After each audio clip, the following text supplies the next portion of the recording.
Let me start with something most people won't say out loud. The moment you experience sex outside your marriage that feels intoxicating, effortless, electric, alive, you don't just betray your partner, you fracture your own reality because now you know something you can't unknow. And what you tasted doesn't stay in your body, it lodges in your expectations. If you've ever had an affair that felt different, this video is for you. Not to shame you, not to scare you, but to tell you the truth most people find out too late. Because the real damage doesn't start when the affair begins. It starts when you try to go back. Here's what nobody prepares you for. When you have sex that feels extraordinary outside your marriage, your nervous system gets rewired. You go from routine intimacy to heightened chemistry, from safety to novelty, from familiarity to fantasy. Your brain floods with dopamine, adrenaline, and validation. You feel wanted in a way you haven't felt in years. And when you return to your spouse, suddenly the same touch feels dull, the same conversations feel heavy, the same bed feels small. That's not because your marriage suddenly became terrible, it's because you changed the standard. Now let me say something that will make some people uncomfortable, but it needs to be said. For women, this hits even harder, not because women are weak, but because women bond through sex differently. When a woman has a sexual experience that feels emotionally and physically powerful, she doesn't just remember the body, she remembers how she felt inside it, desired, alive, chosen. So in her mind, that man becomes something more, even if he never promised her anything, even if to him it was just sex. To her, it feels meaningful, charged, special. And here's where things begin to unravel. She starts expecting more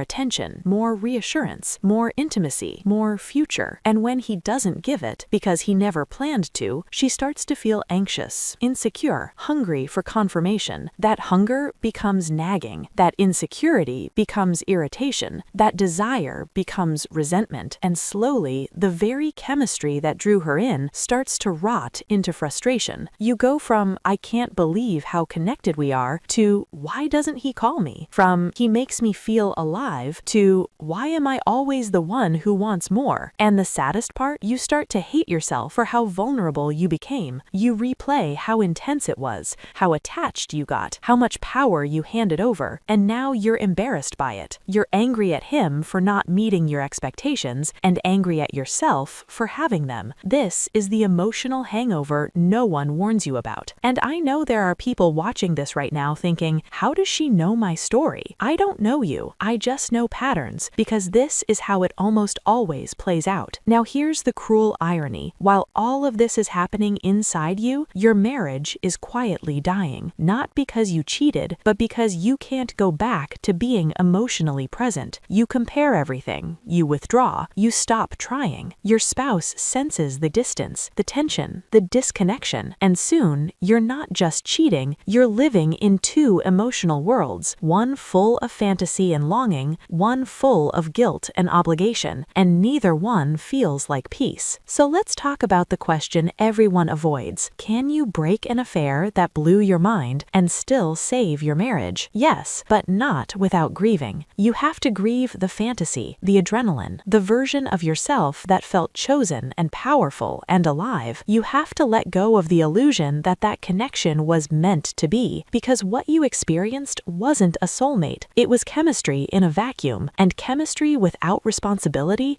always feels better than reality until it destroys you. If this hit you somewhere uncomfortable, that's not an accident. That's your intuition asking you to pay attention. If you're ready to tell the truth to yourself instead of living in emotional chaos, stay here. Like this video so it reaches someone who needs to hear it. Share it with someone who's secretly struggling, and subscribe for honest conversations about love, desire, and the emotional realities nobody talks about.